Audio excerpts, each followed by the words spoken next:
Welcome, everyone, to the Bay Area Book Festival's Jasmine Guillory Book by the Book program session.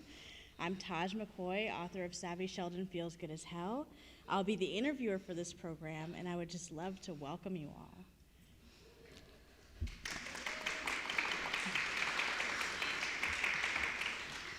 Just some brief housekeeping. As a reminder, we'd ask our audience to please silence your cell phones at this time.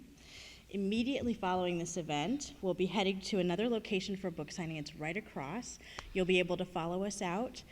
There will be books for purchase by Sausalito Books by the Bay. And so please join us afterwards so that you can ask any lingering questions after the event. Before we get started, I would love to provide a brief introduction to this spectacular woman sitting next to me. Jasmine Guillory is a New York Times bestselling author, a Bay girl like me. Jasmine attended Bishop O'Dowd for high school. This really tickled me because I went to San Leandro High, and that means we're rivals.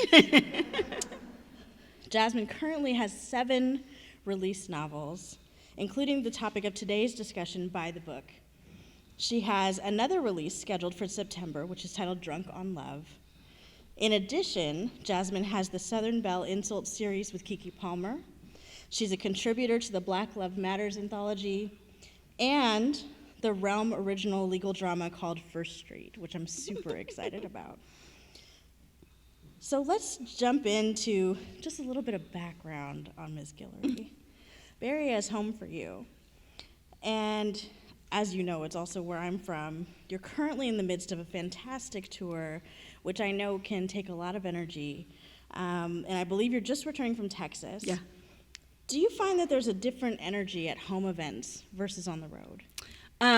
Yes, definitely. I mean, I think partly because there's usually like someone related to me in the audience because I have a big family and like almost everybody is here in the Bay Area or somewhere in California. But I always do, I think it is different because like people do, most of my books are set in and around the Bay Area, and I think that isn't something that I saw a lot growing up here, and so that's something that I think makes people excited and brings people some joy, and it's just fun to like be in a place where I grew up and get to talk about the books that I write that are set here. Certainly. And as you know, I just experienced my debut release in March. Congratulations. Thank you. By the Book is number 7 for you. Yeah. How different does that feel from your first? Completely different, I think. I think it was the debut is so much easier in many ways because like you don't know anything. Like you're an innocent little baby when it comes to publishing because publishing is like a whole different world. Like there's a whole different language. I would be in meetings, people would say things and I would just like nod and smile like, I mean, I know those words I know, but I don't know what they mean in this context at all. Mm-hmm. So it was sort of nice to just sort of go in and like not know when anything would happen and feel there was no pressure on me because I was like, this isn't my job. I just wrote a book and somehow it's coming out. Like this is amazing. And then and it's different actually. And once it's your job, and once you sort of know what's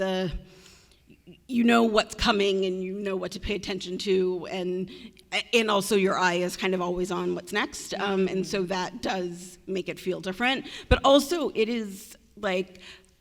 It's so, I mean, especially, this was my first book tour since 2019.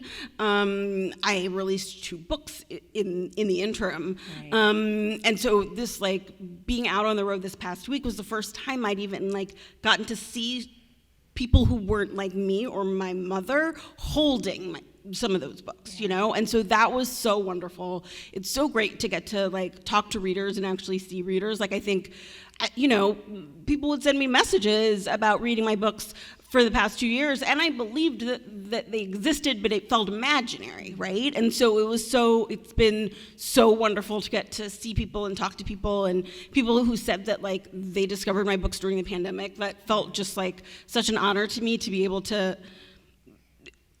help people take some time for themselves during these past terrible 2 years.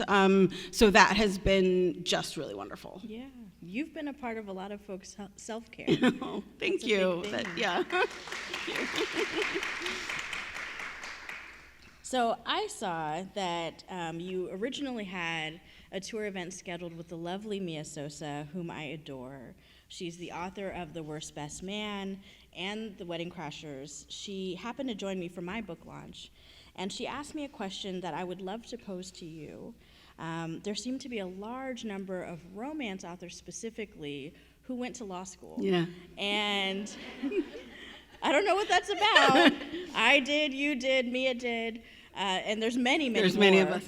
Why do you think that so many of us share this background? I've been trying to figure that out. I think it's probably a combination of a few things. I think, one, it's so different from law, right? I think, one of the reasons that I started writing was that I needed a creative outlet. I needed something that felt completely different from what I was doing during the day. Mm-hmm. But I also think that, going to law school and being a lawyer sort of teaches you how to structure your own time. It teaches you how to keep going when hard stuff keeps happening and you keep getting rejected. It sort of teaches you how to create your own pace for things and figure out how to keep going. And so I think that we're kind of built for the publishing world in many ways. And so I think that's part of it, but it is kind of funny that there are so many of us. So many. When was it that you started your first novel? So I first started writing this. This was not my first published novel. I first started writing in I think it was 2008, maybe, somewhere around there. Mm-hmm. Actually, no, I think it was a little bit later, because I think I'd been out of law school for 10 years. Okay. So I think it was 2012 or something, when I first started, when I wrote my first novel. And then I wrote The Wedding Date in 2015. Okay. I know some folks in this audience have that as a favorite of theirs. So I would like to really start talking about this fabulous book that I have with me by the book. I've read it, and I have to admit, I really savored this story. Thank you so much. It's so delicious and felt triumphant and whimsical in all the right places, and there was just this innate chemistry. What would be your 2-minute elevator pitch of this story? So By the Book is a contemporary reimagining of Disney's Beauty and the Beast. It is set in the publishing world. It's about Isabel, who is in her 20s. She works in publishing and is having kind of a hard time, is trying to kind of figure out if this is the place for her, if she should do something else with her life. And so she and her boss is kind of difficult. At one point early in the book, her boss is ranting about one of her authors who was supposed to deliver his memoir a while ago and just sort of has kind of disappeared. He was a former child star, child of celebrities, and was supposed to have this splashy tell-all, and then has not done anything for it. And she says, I just need someone to bang on his door and ask him where this book is. And so Isabel volunteers and goes to his house, and then ends up moving in with him to help him write his memoir, and then they fall in love. And so that is By the Book. So good. Not to spoil anything, but it's a romance novel. They fall in love. I love it, and it's the great thing about Beauty and the Beast specifically is the trope is really built right in. It's grumpy sunshine to the max, right? You have grumpy sunshine and then you have Beauty and the Beast. Yeah. And I love that it's Isabel, it's Beau, who's the Beast. For the last few weeks, every time I thought about our conversation, it would cue music, and I would hear Peebo Bryson and Celine Dion singing "Tale as Old as Time." It just lives rent-free in my mind. What was it like tackling the reimagining of such a well-known story? Yeah, it was a little scary at first, because there were points where because I wanted to tell a like reimagining of Beauty and the Beast, but tell it in a way that was like my story and my voice. And there were times where I was like, am I gonna ruin everyone's favorite Disney princess? Like, I don't want to do it that way. But I also really wanted, because I rewatched the movie right before I started writing, and just to sort of get, ideas of like names and little things and remember details and stuff. And that was great, but there were also things that I was like, he imprisons her, like that's probably not the way I want to do it. So I wanted to like make sure that it felt updated and like a story that I wanted to tell. So that was, there was a little bit of a struggle for me early on in figuring out how to do that. And then I sort of let myself go from that structure and was just like, I'm just going to tell the story and hopefully it'll all fall into place. And so I hope it did. It did. I would say, in the last few years especially, we've seen some efforts in publishing to increase representation in stories and to leave space for retellings that include diversity. I remember reading a line early in the book where Belle meets Beau, and there's this delicious description that includes his brown skin and his curly hair. How does it feel to recreate a classic that is more representative of the community we come from? It really felt like an honor to be able to tell a story about, to tell a like Black Disney princess story, right? Yeah. Like I, grew up like dressing up like a princess all the time, but there were no Black princesses when I was little. Like I was a huge reader, and there weren't a ton of books about like little Black girls that I could read. And so I was sort of forced to imagine myself into that world, which I was very good at doing, but like I'm so glad that now there's a lot more of that. Like when I look in the children's section of bookstores and see all of the books about little Black girls now, it makes me so happy because there were so few of that when we were growing up. And so that was really exciting for me to sort of get to be able to tell my version of the story. It was funny because I was, when Disney first approached me about working on this series, because they're doing this meant to be series with like kind of contemporary reimaginings of the princesses. The first one was a Cinderella story that came out last summer, and I said to my agent, I was like, they know I would be about a Black woman, right? She was like, yes, they do that. And I was like, great, okay, because that's the story I want to tell. And so it was just really exciting to get to do that. Yeah. I'm actually really loving how they're doing this series. Yeah, it's fun. The first book is Cinderella. It's If the Shoe Fits by Julie Murphy. The book that's going to be following Jasmine's is by Zoraida Cordova, and it's going to be based on The Little Mermaid. And so there's just going to be just some really rich retellings. I'm super excited. I can't wait for Zoraida's book. It's just great. So cool to see the thought process and how you all reimagine these stories in such a thoughtful and, still whimsical way. It still feels like Disney, but adult. Oh, yay. Well, that's good. I'm glad because that was the goal. That was the goal. Mission accomplished. Thank you.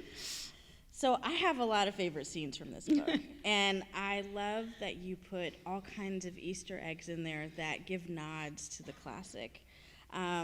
Without giving any spoilers, what's your favorite scene in By the Book?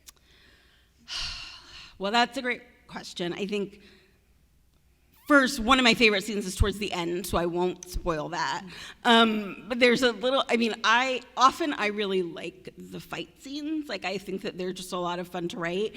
And so there's a fight that they have kind of towards the beginning of the book that has a little moment in it that I particularly love, partly because, she's from New York. She's this is her kind of first time in California. The book is set in Santa Barbara. And this sort of came about because when I was early on in the process, I was like going back and forth with my editor as we were sort of working on an outline. And she said something that kind of made me decide to do this, where like Isabel decides to go for a walk, and she's like, it's not far away, I'll just walk, which is the thing that like New Yorkers are always do when they're in California. And they're like, why is it up the hills? How do I do this? And so I just felt a little like I'm getting some revenge at those hard-nosed New Yorkers in that moment, because they never pay attention to, like, what Californians, they never walk anywhere. Do you see? You don't have hills in New York. We have hills here. That's right. So that was a fun moment for me to put in Yeah, there. that was a fun moment. In thinking about all of the different scenes and the way that you put it together, and having read your other books, I'm thinking about love. And, writing love scenes, I'm sure, is quite different when you're doing it for Disney. Yeah. Well, I mean, that's the thing about this book is, because it was for Disney, this book is definitely the most PG of all of my books. Did you miss the steam? So, yes and no. Actually, what was the hardest thing for me was not quite that, but like, because of the nature of the story, it had to be a kind of slow burn kind of romance where they, very slowly came together and figure each other out. And that is not a story I've told before. I was like, I don't quite know how to do this. Like, how do they have chemistry when they don't even touch each other until like the page 200, maybe not quite that far, but still. And so that took a lot of work early on in sort of them figuring each other out and becoming close to one another without there being a romance at first. So that was definitely a learning experience for me, but was fun to sort of get to do something totally different. I love that. Now we're going to see all these slow burns about you. And so the chemistry between Izzy and Beau was really evident early on, and as they begin to open up to each other, we benefit from the whimsy of this vivid, beautiful romance where you get to experience it both between the characters and also in their writing. And those written passages felt so genuine and really vulnerable. Sometimes I find producing the writing of a character to be really difficult. How does your process of writing a character's written work vary from writing dialogue? Well, so, another thing about this book that was different from my other books is that all of my other books so far were dual point of view. And so I was used to going back and forth between the different characters, and this book is just from Isabel's point of view, which I did not realize. I mean, that was my idea. I didn't realize going in how different that would feel for me. And so in many ways, there's passages of Beau's writing kind of sprinkled a little bit throughout the book, and in many ways that was sort of like my way into his head, because I didn't really get that as I was writing, and so I sort of got that as I kind of got to write bits of his memoir, and that really helped me figure him out as a character. And so it was fun to kind of dive into him and his mind as I did that. Yeah. Oh, I love that. I want to ask you some questions about craft, because I'm sure that we have a couple of writers in the room. Just to start, plot or pants? So plot, but as I used to be much more of a detailed plotter than I am now. I always start with an outline. I always write an outline. I have tried, the first book I'm a lawyer. I was a history major.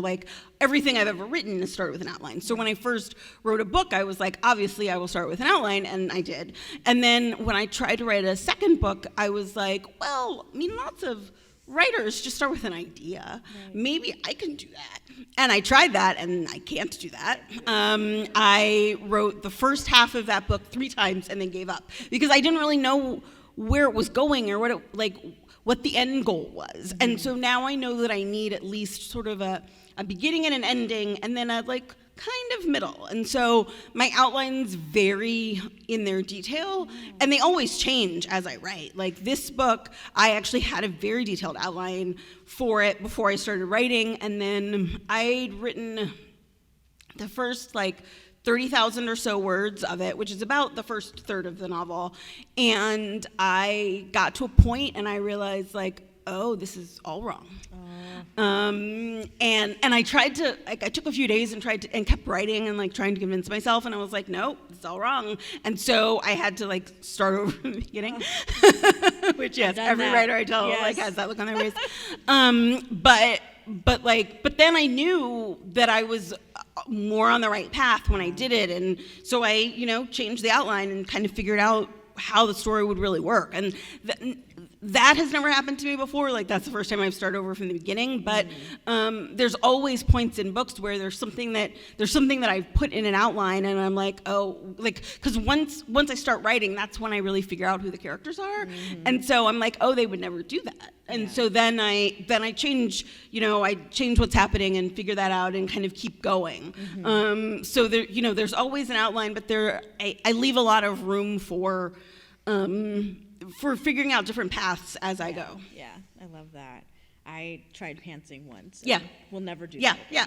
And I know people who are terrified, who outlines they think are terrible, and they're like, well, why bother even writing if I know what's going to happen? But for me, that's exciting, because I'm there's certain scenes that I'm looking forward to writing, and they get me through some of the harder stuff. I'm like, but I get to write that scene in 3 scenes, and it keeps me going. And so it just, I think, depends on what kind of a person you are. And I think also I'm glad that I tried it the other way before I had deadlines, because now I know what I need to do. Because I think one of the great things about sort of the early stages of writing is experimenting and seeing what works for you. And not just the early stages. I try different things still all the time. And so seeing taking little bits from what other writers do and seeing, does this work? Oh, no, it doesn't. Or oh yeah, that actually does. And I think that has really helped me. Yeah. I mean, 2 novels coming out this year. Writing on deadline is something that you do, and it's something that I've been learning. Any advice there?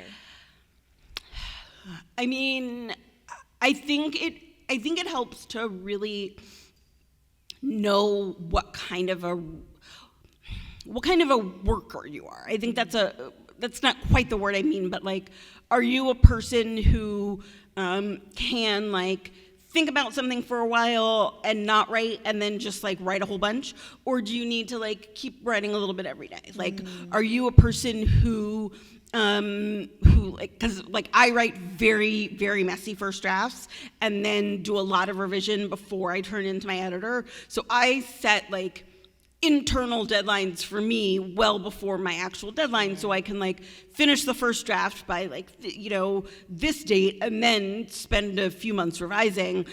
I know plenty of people who finish their first draft and email it to their editor that day, but they write much better first drafts than I do. So I think it just really be honest with yourself about how you work, and that makes a big difference. And find little rewards or punishments for yourself to get yourself working. Because I have friends who can just sort of think about a book idea for a while and not do anything, and then write 20,000 words in a week. Right. That is not me. And so I think just figuring out how everything works for you, it makes a big difference. That's great advice. So the writing community feels both really, really big and really, really small at the same time. Who are some authors that inspired you as an up-and-coming author, and who would you say are authors that readers should look out for? This is a great question. There's so many. I think I think there's so many authors who are just so generous with their time and their words. Roxane Gay is just incredible. I love her writing. She's so great, right? And she loves so many different kinds of books, and gives such great advice all the time, and writes about so many different kinds of things. Tayari Jones is amazing. I love her writing. There's so many great romance authors. Alicia Rai, her writing is amazing. I can't wait for her next book. Beverly Jenkins, of course, and so many wonderful children's and young adult writers. Nicola Yoon, her books are so great. I loved her most recent one. And so there's just a ton, especially these days. There's so much more diversity in the publishing world. There needs to be a lot more, but we're working on it. And then for up and coming, there's a book that comes out right at the end of the month, I think, called Love Radio by Ebony Liddell. It's her debut novel. It's a young adult book, like young adult romance about two Black teenagers in Detroit, and like, you know, finding he is like on public radio and gives advice and like tries to get her to fall in love with him, and it's adorable but also full of like kind of real stuff that they're dealing with their families. I just loved that one, so that's a big one to recommend. That's upcoming. Are there genres that you hope to cross into that you haven't yet? I love young adult, like that the first book I ever wrote was a young adult novel, so maybe at some point I'll go back to that. But I think there's so many things that, like, I think one of the things that I have really learned, like, you know, in my life, but also in, you know, as a writer, is like never say never to anything. I mean, if you had asked me 10 years ago if I was going to be a romance writer, I would not have believed you. And so I think like there's so many things that I could maybe someday do. Like I think literary fiction needs a little shake up. I'm not sure if I'm the right person for it, but like I hope that there are some. And there's lots of genres that I love reading, and I'm not sure if I'm good at writing. Like I love all sorts of children's books and middle grade and picture books. I don't know if I know how to do that, but who knows? Maybe someday. I think one thing that I think I have realized as I've gotten older is how much more possibility there is for all of us. I love that. For anyone in the room who may be at the very start of their writing career, maybe they're drafting what they hope to be their debut, or they're beginning to query, what advice would you offer that new writer? I think a few pieces of advice. I think my first one is to keep reading. I think reading from like all sorts of different genres and different backgrounds, but especially in the genre that you hope to write in, really does so much for your own personal writing, your writing career. It helps you discover new writers. I think that like taught me so much. And also I go back to books that made a difference for me that I thought like, oh, they did this really well, and kind of study them and think about them and figure out how they did that and how you can do your own version of that. And also, I think it's very easy to compare your first drafts to a finished book. Don't do that. Because, like, I mean, my first drafts are garbage. And I like my finished books. So I think there's so much that goes into actually getting a book. Like before I even send it to my editor, I think it's usually like draft like 5 or 6, and then there's like at least 4 more drafts that go between then and like when the book is finished. And so try not to like compare your early writing to the books you see on shelves, because you can keep going back, you can keep revising. And so don't set yourself short about that. And I think another really big piece of advice that I've been told is like, don't self-reject. Don't tell yourself, oh, I could never do that, or like they won't accept me. No, keep trying. Like, sure, maybe not, but like then at least you'll have learned something in that process. Right. And I think it's any creative life is full of rejection, and it's not just in the early stages. It's like still, constantly. And so I think learning how best you deal with that, and like can sort of like take your time and grieve each rejection and then pick yourself up and keep going, is a really big lesson to learn. You're obviously right in the middle of tour, and you're doing book promo. You have another book coming out this fall, but your readers are both faithful and voracious. I base this observation on my mother, who is in the room, and who absolutely adores you and your writing. What can you tell us about your next project? So my next book is called Drunk on Love. It comes out September 20th. It is set in Napa Valley at a Black-owned winery. Yes. I love that. I love it. Does that mean that you got to do a bunch of wine sampling? I mean, I did that for anyway. research? Like, I love it. I love it. And my last question, and then we'll have time for questions from the audience. My last question is, what is your favorite part of this whole publishing process, from drafting to promo to everything in between? What's your favorite part? there are a few favorite parts. I think for the writing portion of it, I think I really love those moments when I was struggling with something and I was sort of trying to figure something out, either for a day or for a few weeks, and there was a problem that I had with my manuscript, and then I figure it out, and it just feels like I've conquered the world. And so, sometimes it takes a while, but I just love those moments. And there's some with every book, and every time it feels like I'm never gonna get there, and then I do, and it's great. And yeah, that is one of the things that and also those moments.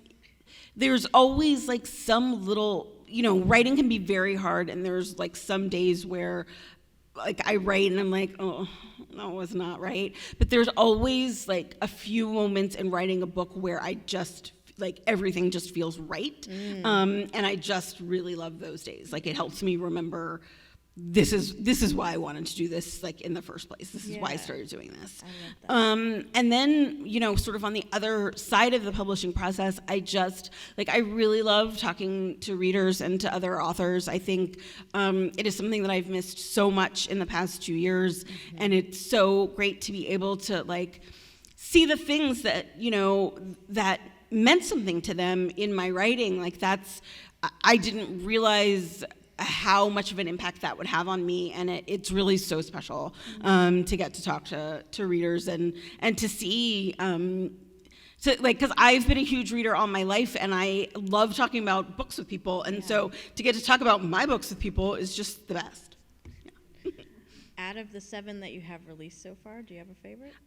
Okay, I could never say that, because the other books can hear you. You can't betray your people. That's fair. In that That's way. absolutely fair. I love that.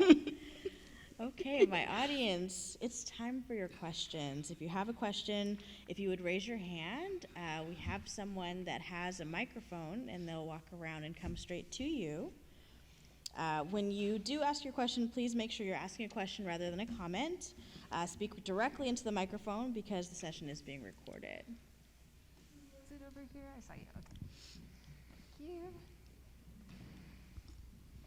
Okay, I'll hold the mic for you. Oh, can I have several questions. Is that okay, or just, I don't know? We'll see how it goes in the room. There's likely going to be time.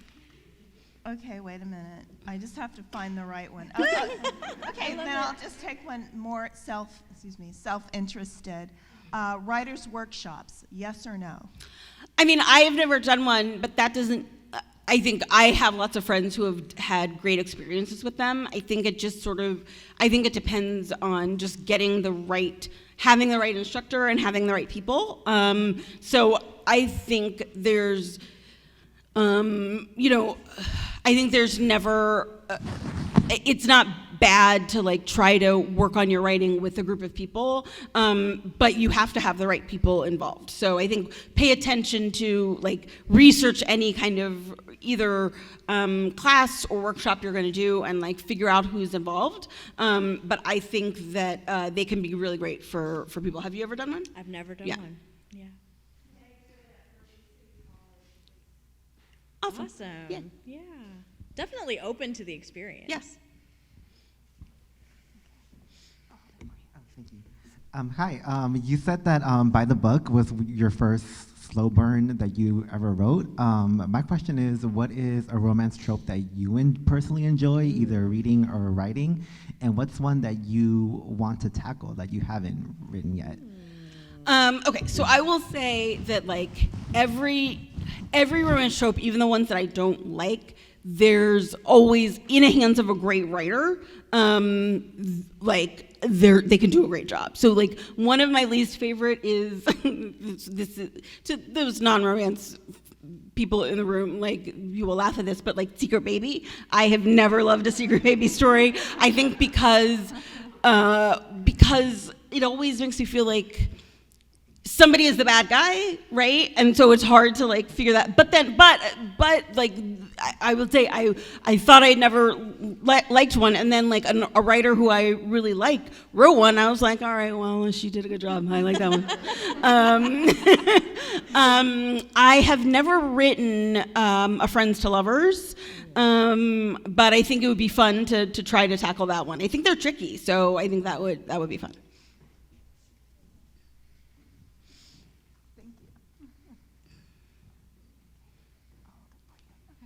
Hi, I was wondering, because you have so many amazing characters with like super niche specific jobs, like working in government, owning a winery, I was wondering where you get your inspiration for all of these specific jobs. You know, they just sort of come from anywhere. Like, I mean, actually, so Alexa, in my first book, The Wedding Date, the main woman, Alexa, works for the city of Berkeley, right down the street. And I actually had the idea for that job because I applied for a job at the city of Berkeley and didn't get it. And then I was like, well, but what if? And that sort of, you know, made me sort of think about that. And so it's like, or like I have a friend who talks about somebody that they know has this job, or I visit somewhere and I'm like, wouldn't it be interesting? So I often like have every idea I have is like in a note on my phone. And so sometimes I will like jot things down and then come back to them eventually. Sometimes they kind of stay alive in my brain, and then I keep thinking of little things that could add to that story, and that's when I kind of really know, okay, I'm going to write this one.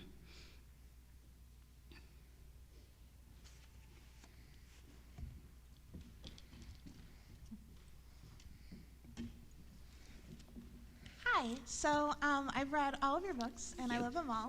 And I also, hope this isn't weird, but I follow you on Instagram, and I noticed that you, probably a lot of people here do, but I noticed that you cook a lot, and then a lot of your characters, there's great food scenes, and in particular in Party of Two, I think I saw you repost someone else that was like, it's been like 100 pages in and they haven't, gotten together, but they've eaten cake like 3 times.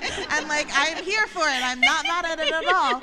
And so I was wondering about like, because food is one of those things, like it's so many people's memories are wrapped up in food. So I was wondering about kind of how you use that in your writing to like build that intimacy, because like there's great scenes of making the enchiladas and the proposal and like all of these things, and like even I think in the proposal too, like there's this whole thing about risotto being meditative, and like that's something I was like, I say that, yeah.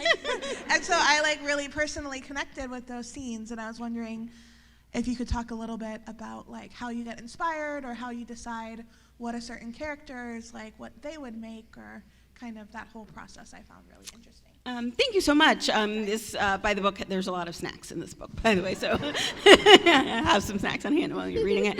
I love to cook. I am sort of from a big sprawling family that anytime there's some sort of family thing, people are cooking, and I have always loved cooking for people that I love and like sharing meals together. And so that has always just been something that I think about. And so when I started writing, it just felt, I didn't even consciously do it. It just felt natural that they would like share meals together and think about, things that one person loves to eat, and then they would bring it to the other person.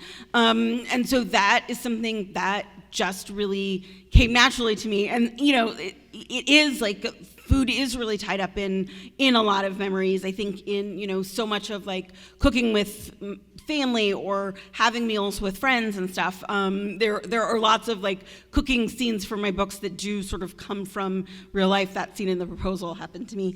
And so I think I just have a lot of fun with that. And I really do think about, like, because there's plenty of times when I read books and, like, they go out to dinner and they're, like, talking, and then they go home, and I'm like, well, what did they eat? Right. Like, where was the food? And so I always want to know, like, what do they eat? Do they like to share? Do they not like to share? Like, do they like dessert or, you know, and so things like that really make me think about the characters and who they are as people. And so that's something that I always sort of figure out in the course of my writing, and it's that's a lot of fun for me. So I'm glad it's fun for other people too. Hi. For someone who is a little bit stuck in the writing process and spinning my wheels, do you have any advice of how to get out of a rut if you haven't been able to, if you've been stuck for a while, basically? Yeah, you know, I do that for myself in a few different ways. So there was one time when I was working on a book. It was my third book, and I was sort of like, I had an outline. I was kind of midway through the book. I knew what was coming next, but I was feeling I was feeling just sort of stuck, right? Like, not like, oh, okay, fine, but I wasn't really feeling the joy in it. And then I was like, you know what I'm gonna do? I'm just gonna write a scene. It's not gonna be in the book, but it's just like a scene of these characters sitting around and hanging out and drinking margaritas, just to like bring me back to why I like to write about them. Like, why this is fun. Why am I writing their story in the first place, you know? Like, I want to have fun with this. And so I just, like, sat down and wrote that scene sort of just for myself. And it really brought the joy of the book back to me. And so I've done that for other books, like little scenes that, and sometimes I end up like finding a way to put them in the book in the end because I had so much fun writing it.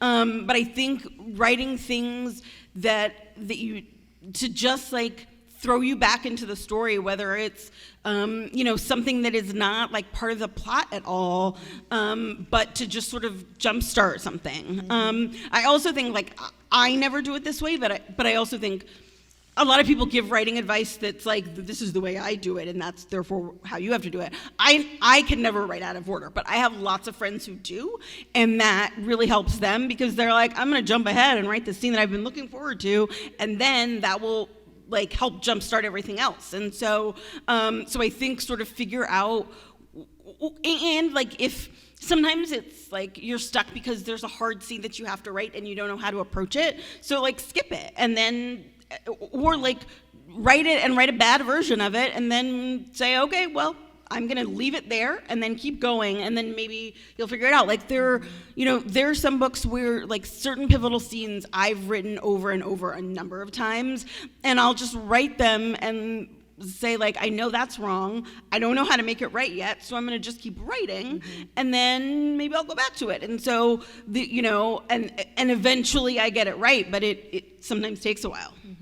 In addition to all of this wonderful advice, what's so interesting is by the book, there are actually excellent pieces of advice given by Isabel to Beau as he's trying to get past a blockage himself. I did not pay her to do that.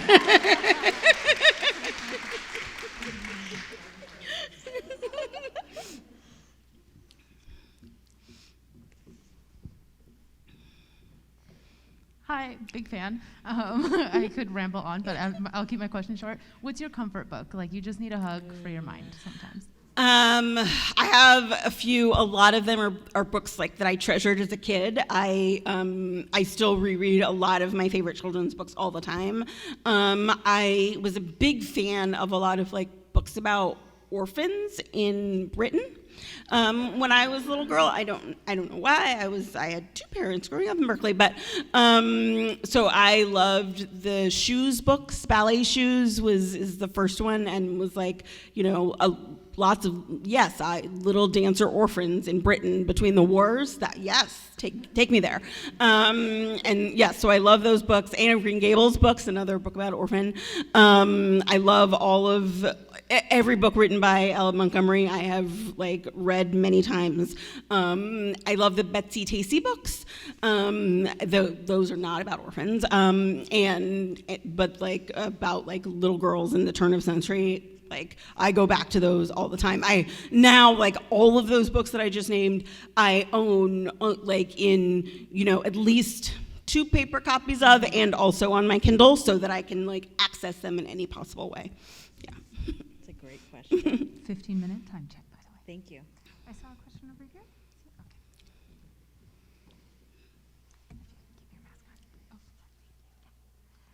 So I also grew up in Berkeley and lived in LA, and you include all these great details that make those cities feel super real. Can you talk a bit about how you research different cities and locales and what details you choose to include to make them come to life? Yeah, thank you so much. For the Bay Area, I tend to like not do a ton of research because I'm just here all the time. But I often do have a lot more detail early in an early draft, and then I'm like, people don't need to know like exactly what freeway you need to get onto to get from here. So I tend to like do the detail early on and then pull back. For LA stuff, like I will go down there to visit to do some research, but I also have a lot of friends who live in LA, so I reach out to them for like advice on figuring all of those details out, which is really helpful. This book is set in Santa Barbara, and so the funny thing is, initially it was like when I first talked to Disney about it, it was that like he lived somewhere in like upstate New York, and then she was like in his big mansion there, and I was like, okay, and then I was like, I don't know how to write a book set in New York. I don't know anything about New York.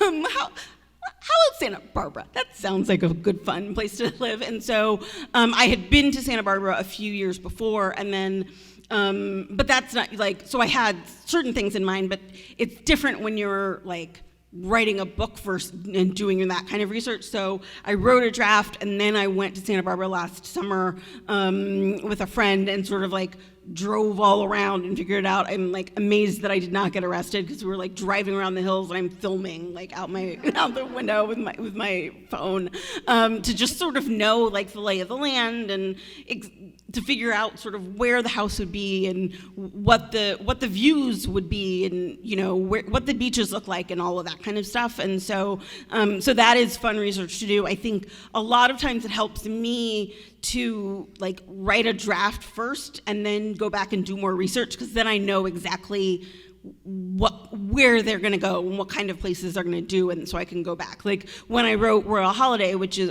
some of which is set in England, I wrote the draft like a lot of the draft first, and then I did a research trip to England where I sort of walked around and was like, okay, I'll change this, or like I added new scenes because I was like, oh, this part I want to include a little bit of this, and so this would be fun. And so so that's a really fun part of writing. I take a ton of pictures. Yeah. Love that.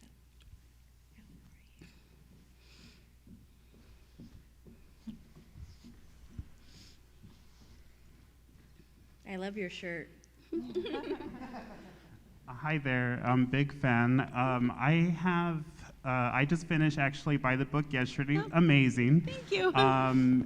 My question then is, what I've taken from your books is a lot of wish fulfillment and plausibility in the romance and getting swept away with it. How much of your own life as well as your own wishes have come to pass in your books? That's a great question. I think there's definitely a little bit of me in every single one of my characters, and so it is funny for me when I sort of go back and read certain parts of the books, and I'm like, oh, that's where my head was there. Like there's a moment in while we were dating, the first book I wrote during the pandemic, where it's like two friends who haven't seen each other for a long time have this like big tearful hug, and I was like, oh, I missed my friends. And so there's certain things that about like friendship and love and family that come up in my books, I think, a lot because they're things that I've struggled with, and then I have like come to peace with them, and we figured it out. And so I think usually I can't write something until I've kind of come to the other side of it. I think, people have asked questions also about like writing, are any of your books going to be set during the pandemic? And like, I think I need to get a long way out from like dealing with this whole thing to be able to write about it. But yeah, there's definitely been a lot of good like wish fulfillment of things in my life that I've put in my books.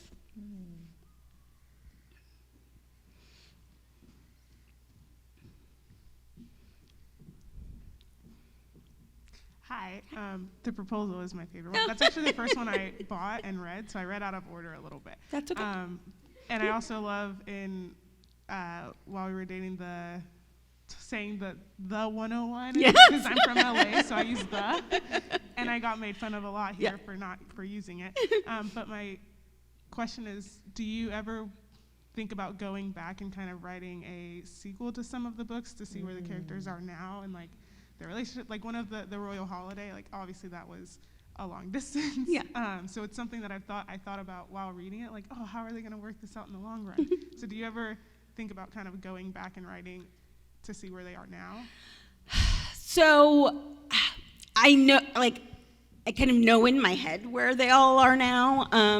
But the problem with writing another story about them is like, I feel like the only way to write about them is to have either have little bits of them in another book, or just like a little, another extra epilogue maybe someday. Because to write another book about people, something bad would have to happen, and I don't want anything bad to happen to them ever again. Right. Hi, this is a kind of a similar question, but your books loop the characters back in, and I've never seen that before. How did you think to do that? That's definitely a big romance thing. A lot of romance series sort of have characters kind of come back and forth. And it's funny because I definitely did not plan on like 6 books intertwined at all. But when I was writing A Wedding Date, there's a scene in sort of the first, about a third of the way through the book, where Alexa's 2 best friends kind of meet on the page for the first time. And as soon as I wrote that scene, I was like, oh, these 2 are gonna hook up. And so then I knew I wanted to write their book. And then I had an idea for Carlos, Drew's best friend, that ended up being The Proposal. And so I was like, okay, well, it's gonna just be those. And then I had other ideas. so they all like, then, because I would write a new character and like get excited about them, and so it was sort of fun to pull things together from other books. I definitely wish that I had, because people ask me like, did you plot out how it all worked? Absolutely not. I wish I had. There was a moment when I was like writing The Wedding Party, my 3rd book, and I realized that something that happened in the proposal was like, on its way to publication. I think it was like I was like, had just gotten in like my past pages, which is sort of the last step.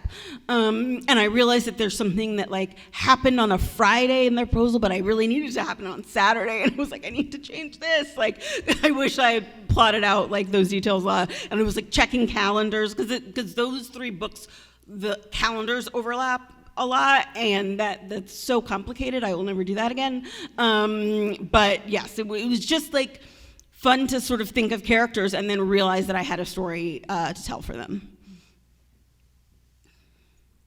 That was like my question was basically like, how far in advance do you think about like those next characters' books? Because they all are so intertwined. Like just how far, like when you're thinking about your next book, when you're writing? So sometimes not that far, like I was saying, but then while we were dating, my 6th book, I had the idea for it, I don't know, probably a year or 2 before I started writing. And so there were like, but again, as I said, like I can't just write with an idea. I need like stuff. And so I jotted down the idea, and it wasn't until I really knew more about the characters and what I was going to write that I could really write it. Drunk on Love, which comes out in September, I had the idea for it well over a year before I started writing it. But again, it was like I had a germ of an idea and I was like, well, but that's not a story. So like, is there a story here? And then once I sort of had enough that I was like, okay, I'm gonna start writing it. So it really depends on, but like other things like, you know, when I had the idea for the proposal, the idea came and then like a plot came with it. But sometimes it takes a while for that to happen. So we have time for one, possibly two more questions. Do you want to do? Oh, there's one more new person who hasn't had a chance yet, and then if there's time, I'll come back over to you. And I'll run. Hi, huge fan. Thank you. Sorry, I pointed at you there in the elevator. It was like the Beyonce of books. Thank you. But I'm just wondering what you were saying before, the difference between when you have an idea and then you know it's a story. How do you know, like, what's that difference there? I think if I can identify before, like, because an idea is often like a situation at the beginning, you know, I will like think of a beginning of a book. And so often my question is like, well, what's next? And it's until I can answer that, like what's next and then what's after that, and then maybe what's after that, like until I can answer at least a few questions, then it's not quite a story. But I usually start like jotting things down once I have a little bit of an idea, and then at least one what's next, and then I'll see, like, do I have an idea, like, is there characters that go with this idea? Who are they? Where do they come from? Any of that kind of stuff. So it's usually a little while of people kind of spinning around in my mind, and me like making notes from here to there, and then I will like, okay, all right, I'm in. But it can take a little while. Okay, we've got time for one more. Are you ready? Okay. Okay. Anyone have a final question? Okay. I'm someone who, when I really like a book, I miss it when it's over. And I wonder if you have any of your books that you've written, you know, that you miss, and is that sort of like your sign that it needs to build out further or be prequeled or sequeled? Or Yes, I definitely, I think for me, actually, one of the signs that I really am into what I'm writing is when I'm like thinking about it all the time, and I can't, like, you know that feeling where you like can't wait to get home and to keep reading your book? Like, that's how I feel sometimes when I'm writing a book. Like, I can't wait to see what happens. And so that to me is a sign, like, okay, I know, like, I'm in. And so I do feel like that about, I mean, I think while we were dating, I missed for a really long time, I think partly because, you know, that book got me through some of the hardest times of the pandemic. And so I felt like I was, like, those people were living with me. And, you know, because I started writing that book in May of 2020, and I basically, you know, kept working on it kind of throughout the rest of the year. And so I think, like, that book like kept me company during the hardest times of the pandemic for me. And so I think that that book did, like, I did, like, when it was time to do edits, I was like, yeah, I get to hang out with him again. So I think, you know, it's not quite that it was a sign that I needed to go back, but that just like, it was a very comforting place for me to be in my mind. Well, with that, I want to thank you, the audience, for being here, for joining us and making this such a lively conversation. Thank you all so much. Thank you also to Jasmine for being such a fabulous guest. And thank you for your great questions. Oh, my pleasure.